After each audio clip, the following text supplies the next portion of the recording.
Hello, everyone. I decided to go with Rick and Morty today because it just feels like a Rick and Morty kind of day.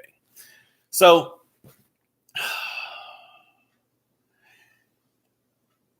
it's been an interesting couple of weeks. We got locked down.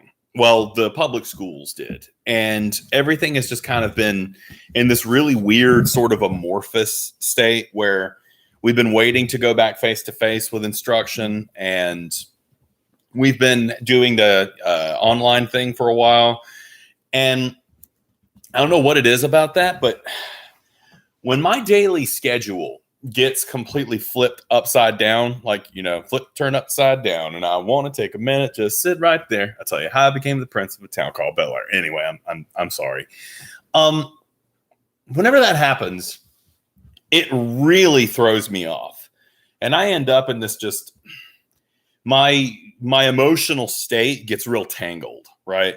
And it seems really childish because once I get used to a routine, that routine becomes extremely important to me, and I get all sorts of just bent out of shape about it.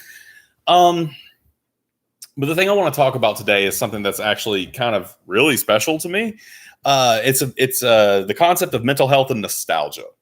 Now, this is something I actually wrote my master's thesis on. And a master's thesis is a really, really long document, right? And I was right. So it was like, I think it was like 150 pages or something like that. There's a book that now is at Georgia Southern University if you ever want to look it up. I wouldn't recommend it because it's very, very dry. It's about a poet named Dylan Thomas. And Dylan Thomas is a very interesting figure for a lot of reasons, for poetic reasons, but also, in my opinion, for some mental health ones too. Thomas drank himself to death. One of his last words, one of the last things he ever said was, "I just had 18 straight whiskeys." I believe that gentleman is the record. And not long after that, he died, right? So Thomas, in his writing and in his poetry, there's always something that just seems to just be really bugging him. Some of the imagery in it is just really, really dark. And what I wrote my master's thesis about was the effect of nostalgia on Thomas. Now, there's a couple of reasons I wanted to talk about this today, but this is a concept that I've been really interested in for a long time. And not a lot of people realize that nostalgia actually was first coined as a term. I believe it was World War I. So nostalgia was not something where we sit around and think about the good old days. Nostalgia was actually a classification of mental illness. And it was very, very much related to what was known as shell shock, where guys, after some very intense experiences out on the battlefield, would just shut down, right? But there was also kind of like a related kind of disorder where guys on the front would just sit around and opine for home, right? And they would just be so homesick that their ability to function would be severely limited, right? So these guys basically just were infected with this severe nostalgia or homesickness or longing for the way things were in the past, especially things that happened, just before the war. So the way that nostalgia was treated for a long time was actually as a form of illness. And there was a lot of effort that went into the discussion of nostalgia as a mental disorder, right? As they were trying to find the mechanism of this, as they were trying to figure out why people got so hung up on the past. It was later, as the decades went on, that we started to treat nostalgia as a kind of what's the word I'm looking for? Like a reminiscence, right? That now in this country, we have a whole market for nostalgic things, right? So guys will go around doing the American Pickers guy, where they're looking for those old Coca-Cola ad things and those old equipment stuff that reminds them of a bygone age. So nostalgia in essence has become kind of like a weird economic movement where we can attach a great deal of value to things that people are nostalgic for. Now, the last big interesting thing that I've been encountering with this, and again, this stuff's just really fascinating to me. There's so many groups on Facebook that are dedicated to retro gaming and nostalgia gaming, right? You've got the Nintendo Switch with all these old classic games that have been repackaged there. There's whole just got people who have built these massive collections. You got these pinball and arcade museums popping up all over the country. You know, there's this real longing that we want to return to some type of like bygone era of our childhood. Now, to return to the kind of mental health definition for a minute, I have a friend a long time ago. I'm not going to name him because, you know, this stuff can be very personal. I have a friend who used to confide in me a great deal that he would give anything to go back to his high school days, back to when things were simple, back when things were easy, back when he had friends. And for a long time, as his life kind of sort of hung up, and this is something that a lot of millennials will understand, as the job market has been something that's incredibly, you know, antagonistic to us. His life was in a doldrum for a long time, and he didn't have any forward momentum. And he was, for a long time, just trying to put pieces together, trying to basically eke out a survival for himself. And in the middle of this, he would just waste hours upon hours just sitting in his room and imagining and reliving, walking down those halls, seeing those people, back to a time where he felt better about himself and when the world made sense. And I remember telling him at the time, I mean, I'm no mental health professional, but I remember telling him, you need to see someone. This is actually extremely problematic, especially since he basically communicated to me a couple of times that he was so hung up on these fantasies that he was losing track of time in them, just sitting and just wandering through this cavern in his mind of the past. And I looked him straight in the eye one day. I was like, I think you're depressed. Like, I think you're dealing with depression, and it is understandable. Now, the reason this really came up for me recently, though, because, you know, this is something I've had a couple of experiences with in the past in a lot of different ways. I've been letting my children read. Well, yeah, my children read this internet comic, and I have the actual printed out books for them. And, you know, there's some mature themes in it. I've been giving them a lot of parental guidance through it because for a lot of parents out there, you have this moment where you realize, okay, my children are kind of innocent, right? They've been a little sheltered. It's starting to be a bit of a problem with their friends. And I was like, maybe one of the best ways to kind of help them with this, rather than sitting them down and giving them this long, arduous talk about like the mechanics of biology, maybe why don't I give them a comic that has very light, mature themes in it, and then guide them through that, and then talk to them about what's happening in the comic, right?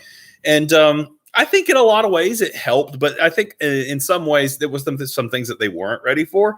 So, you know, that it's a little bit of a parenting thing. But in any case, I've been reading this comic along with them. And it is a comic about these like cartoon anthropomorphic cats in high school. And you know what's really interesting about this?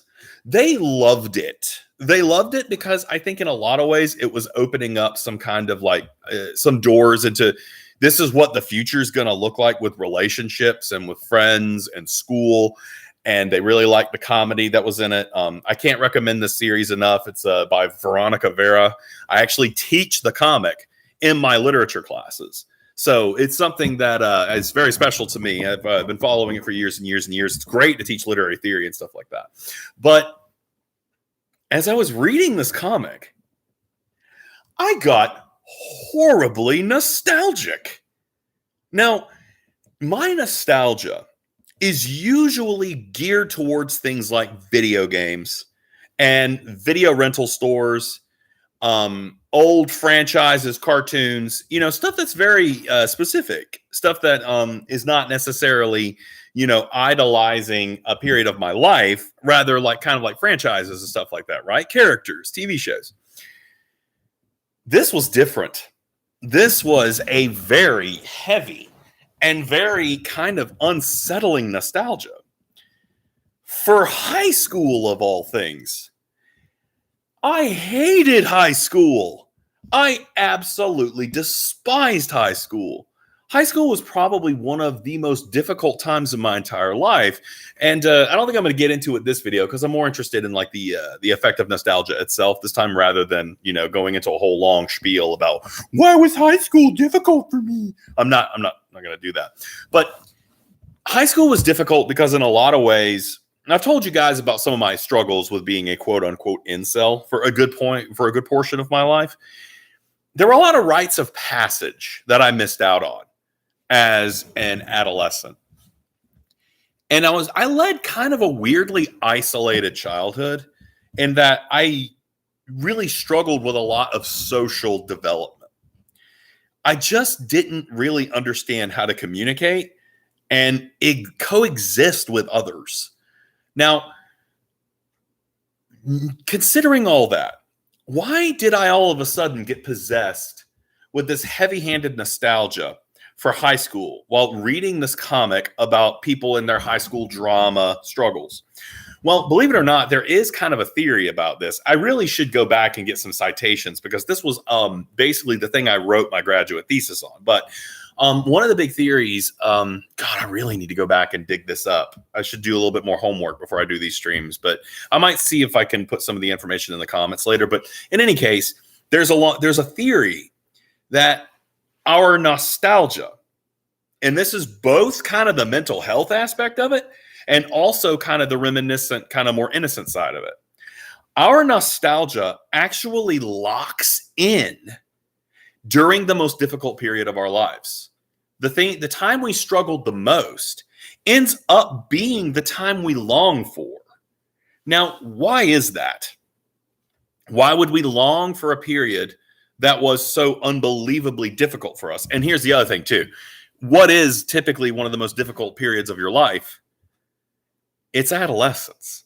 Adolescence is tough. There's a lot of trauma that almost always goes into adolescence. The period where you're pulling away from your parents, the period where you're trying to forge your social circles, and you're trying to build your identity away from your parents as you shift in that weird kind of gray area between childhood and adulthood. It's a tough time. It's a difficult time.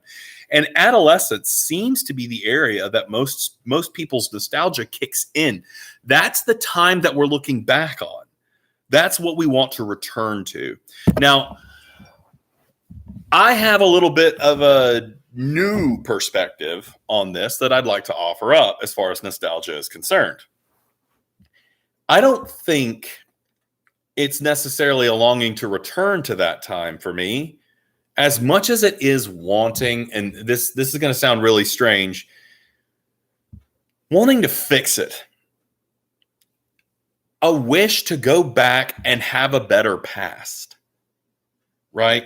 An intense longing to return to an earlier time with the knowledge that you have now so that you could experience a better, more productive or more fulfilling time then, right?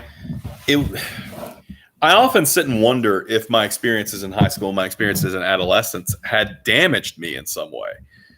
Am I permanently socially stunted?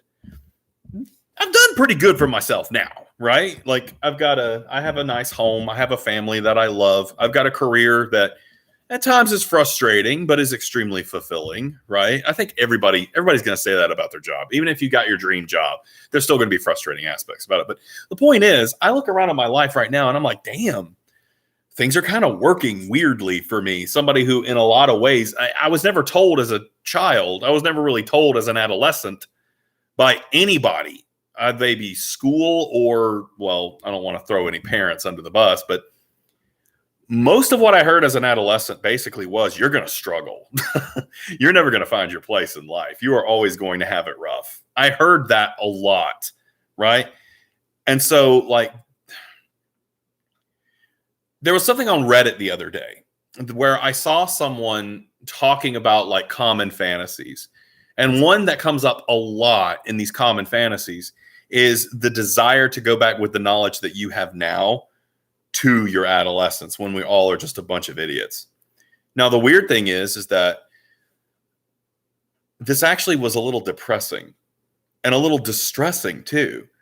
The idea that I lost this whole chunk of my life and that I didn't go through a lot of those, appropriate rites of passage at that point in my life because I was either very immature or kind of emotionally stunted.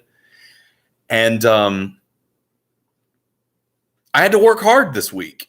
I had to work hard to kind of get over that depression that was coming from that. I had to stop and I had to really take stock of a few things. Like, you know what I did today? I went skateboarding. And everybody's always like, you skateboard? I bet you look like a big bear at the circus. I'm like, no. Yeah. I had to really change. I changed my diet. I've eaten so much hummus. I feel like I'm inundated. It's coming out of my eyeballs, right? I've been really trying hard to eat healthy. And today I feel really good, right? This actually really haunted me this week. I sit in my office and I was really bummed about it. But at the same time, really possessed with this longing to return to a time where I could fix what was wrong with me. I think the main thing I've learned from this particular week and like thinking about these ideas is that depression comes in a lot of really weird flavors. And those flavors need to be addressed in different ways. For me, this kind of nostalgic depression that I struggled with this week, I really had to find ways to put myself in the moment. I had to find ways to wake myself up, retake inventory, and remind myself, no, you don't want to go back there. You definitely don't want to go back there, even if you could fix it. And this is important. This is one of the things we forget to tell ourselves. The things that you went through at that time were incredibly important for the person that you would eventually become. And even though there's a lot of things that I don't like about myself, and there's a lot of things that I wish I could change about myself and grow, who I am is actually okay. Right? I value, if I don't value myself, then I value what I've built up around me. And I value the people who have, for whatever reason, have made the conscious decision to not cut me out of their lives completely. So it's helped. And I still feel like I want to play a bunch of retro games on the Nintendo Switch. I really want to repair it. It's acting funky. But yeah, that's it for this week. I don't know if I'm going to go back to the Chris Chan thing just because I've still got like 100 videos to watch for the Chris Chan thing. Anyway, that's neither here nor there. I'm going to make myself a sandwich. You guys have a great weekend, and I'm glad that I got the chance to make another video. I was afraid there for a little while I was going to run away from it screaming because of how depressed I was. You guys take care of yourselves.